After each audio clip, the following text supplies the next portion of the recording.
What's up, YouTube? It's your boy Gritz. Today I am about to show you guys how to make a thumbnail. Now this is for people who don't have a lot of money, or you simply don't want to buy a software that probably cost you a arm and a leg. I still use this software to make my thumbnails. When I do make thumbnails, I don't make a lot of thumbnails for my videos. I know people say you need to make them to get more views, but to each his own. You know, if I feel like I have a dedicated audience and they watch me. But for people who feel like they need thumbnails and they need them to pop, now I don't make the best thumbnails. This is just a simple beginner's tutorial of stuff. I'm not gonna go in crazy detail, but I'm gonna show you guys first how to make a PNG, and this is how you do that. If you want to put like a thumbnail with like a picture of yourself on there, I'm gonna show you how to do it. Hopefully I got some decent pictures in here to show you guys how to make a thumbnail. And this is a thumbnail that I made here, okay, using this software. Preferably what you want is so basically you can do however you want it. You copy the image, then you go to, this is Paintnet that I'm using. You press Control V, expand canvas size. Alright, now this isn't the size that we want the thumbnail to be, so we're going, I hope I'm not moving. If I'm moving too slow, just, if I'm moving too fast, then just go back, okay?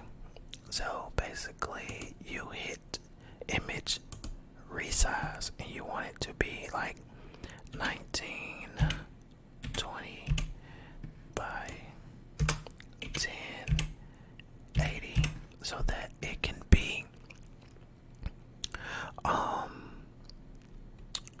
like the high definition. And this is what YouTube wants basically a thumbnail to be.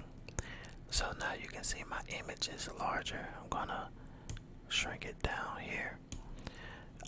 One way that you can do this is to use the eraser tool and start erasing the background and like try to trace around yourself. That takes a while. So like you can start tracing around yourself. That is one way to do it. The next way that you can do it is, okay, like this background is what you want, like a one color background. And the reason that you want a one color background around you is because you can use this to basically crop out all the things that are around you, and it is going to basically, like if I didn't have all these colors in the background and it was just like, say for instance, a all black background, and I click this magic wand tool on here and then you click delete, it gets rid of everything. But since it's not a all white background, it got some stuff around it, it did not take everything off. So as you can see, it's doing really good. This is a really good picture that I picked because the ones that I've been using for my thumbnails, I've been sitting in this chair with this background behind me, and it's so many different dark colors and everything around me. So I would literally have to sit here and just keep erasing and using the magic tool at different points. And like I said, you can do it both ways. and see that because there's not one color around me, then it's going to do that. So we're going to click back here. And now since we don't have just that one color, we can use the magic this eraser. And what I like to do is add a new layer. Go to paint, and then I would like to 1 second. Let me bring this here. I'm sorry, y'all, but this is my paint wheel. It was on my other screen, but if you use in one screen, it's gonna all pop up on that one screen. I like to add a bright color, and then you can just click this and bring it down. So I like to do that, and then click back on your background, which is just layer 1, and then go back to the eraser tool. And what I like to do is like try to erase some things that are, as you can see, I got the magic thing, got my shoes, because we don't have like a solid background. It does much better on a solid background, so I try to erase, and try not to do that, and I try to erase as much as I can from around the picture.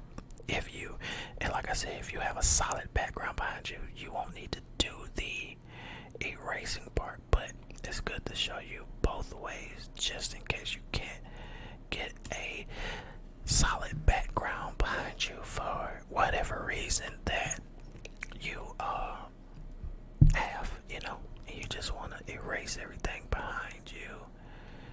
I got my hair, but like I said, we're not about to do, this is just an example.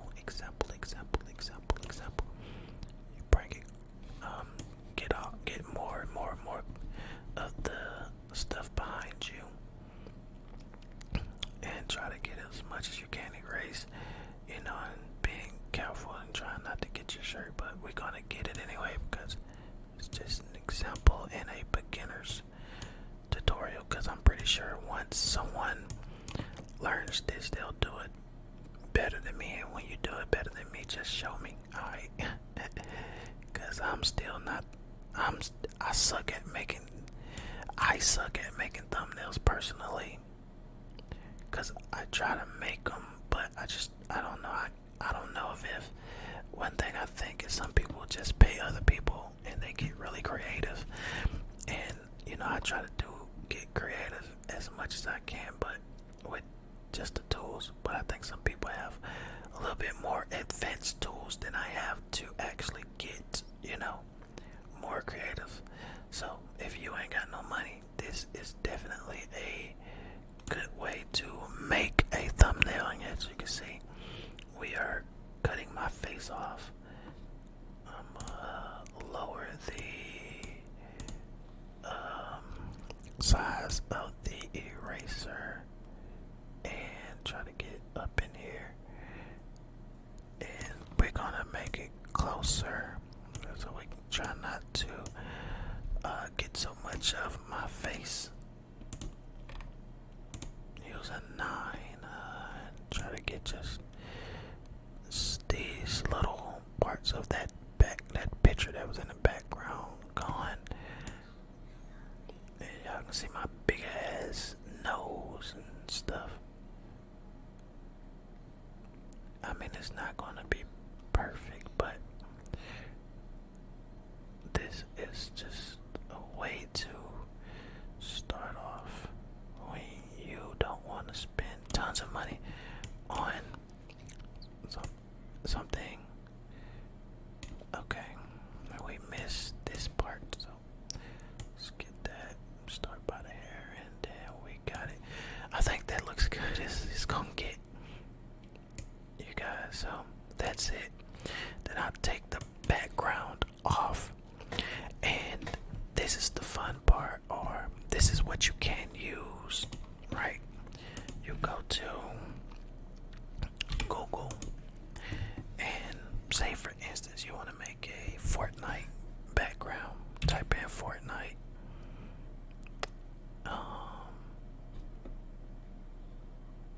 You can type Fortnite thumb. or you can type in whatever you want to type in. Go to images, click on the picture. This is 1920 by 1080, but you can also stretch it. So just copy the image. Come back to, we don't need this. You can delete layer 2. Come back to this, add a new layer, and then do Control V. And it's going to paste it. And then you add yourself to the top. But like I said, you can stretch the picture or whatever in the background or the background picture. So we're gonna make that small. Put myself like right there. Then we add a new layer. And what you're gonna do is click on Move Selection so that you can cover this and go back to Move Select Pixels. And now with Move Select Pixels, you can add a new layer. Did I add the layer by mistake? I don't remember adding it. Okay, just like I said, it's just for beginners. Watch the video and go back. This is where you will be able to add text, and right here you can pick font. You won't have all these fonts. You're gonna have to go to a website to get fonts, and you won't have a lot of these effects. You're gonna have to go to a website and download these effects that I'm gonna do as well. So add text, make it, we're gonna make it big. We're not gonna say anything, just a, capital, and you can change the text how you want it. So we're gonna A, B, C, D, E, F, G, H, I, J, K, L, M. I think that'll fit. We're gonna delete M. So that fits. And now this is where you can add a shadow to it. Drop shadow. And drop shadow will let you add black, or you can go white, or you can go purple, blue, green, yellow on yellow, whatever you feel like using. So we're gonna make it black. Click OK. So now you have a drop shadow, and you can do this as much as you want. We'll go back to the drop shadow. Depends on your preference. You can widen it. You can widen it, or you can add a blur effect to it, and then have less widening. That is totally up to you of how you want to do that. We're going to cancel, but also if you wanted to, you can also drop shadow yourself as well, and you can make the widening radius as big as you want. Add blur like you want. I'll click OK. And depends on your preference. You can also add I like to do a little blur to my background. You can go as much blur as you want, but I usually go about, when it starts off at 2, so I usually go about, not 10, about 8 to 7, and maybe a little bit at 6. I would say 6, 7 is a good blur point. If that depends personally on your preference about the thumbnail that you are making, that you want to make. Now there's a lot more tools in here that I'm not going to get into, because this is just a simple way of showing you how to make a thumbnail. Now you can take this information and do whatever you choose to do with it. I know this probably wasn't a good tutorial, but it was just me. Someone asked me, how do I make thumbnails when I do make them? And this is something that is free to you. If you don't have a lot of money for like Photoshop and stuff like that, this is all free. So you can take what I showed you and make it your own and get in there and learn it and do the best. And let me see some of those thumbnails if you do use this. Peace.